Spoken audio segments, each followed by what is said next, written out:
उल्लासनगर शहर में अनधिकृत होर्डिंग्स लगाने वालों पर महानगर पालिका ने कार्रवाई की है। साथ ही मनपायुक्त विकास ढाकने ने एक नीति तैयार करने का आदेश दिया है कि शहर में होर्डिंग्स का आकार एक समान हो, ताकि महानगर पालिका को इससे राजस्व मिल सके। सहायक आयुक्त मनीष हिवरे ने बताया कि आयुक्त ने आदेश दिए गए हैं, अनधिकृत होर्डिंग्स के खिलाफ कार्रवाई की जाए। आइए जानते हैं सहायक आयुक्त मनीष हिवरे ने आगे क्या कहा।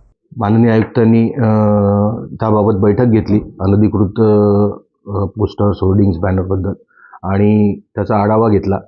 आढावा घेऊन माननीय आयुक्तांनी सक्त निर्देश दिलेले आहेत की विनापरवानगी पोस्टर्स होर्डिंग्स बॅनर्स याच्यावरती तुम्ही तातडीने कारवाई करून नियमानुसार त्यांच्यावरती कारवाई करा आणि त्यांना परवानगी देण्यासाठी आपले काही विशेष फलक असतील तर ते विशेष फलक बनवा आणि त्यावर त्यांना परवानगी द्या आणि महापालिकेने निश्चित केलेल्या ठिकाणांवरती होल्डिंग आणि बॅनर्स प्रदर्शित करण्याची परवानगी द्या। तसंच एक वेगळी साईज होर्डिंगची किंवा बॅनरची निश्चित करण्याबाबत आयुक्तांनी आदेश दिलेले आहेत आणि त्याच्यानुसार असे फलक निश्चित करून त्या ठिकाणी परवानगी देण्याबाबत सूचना दिलेल्या आहेत। तथापि न्यायालयाने दिलेल्या आदेशानुसार आणि माननीय आयुक्त यांनी दिलेल्या आदेशानुसार शहरातील सर्वच विनापरवानगी होर्डिंग बॅनर्स पोस्टर्स काढण्याची कार्यवाही सुरू आहे आणि ती चारही प्रभाग समितीमध्ये तातडीने करण्यात येत आहे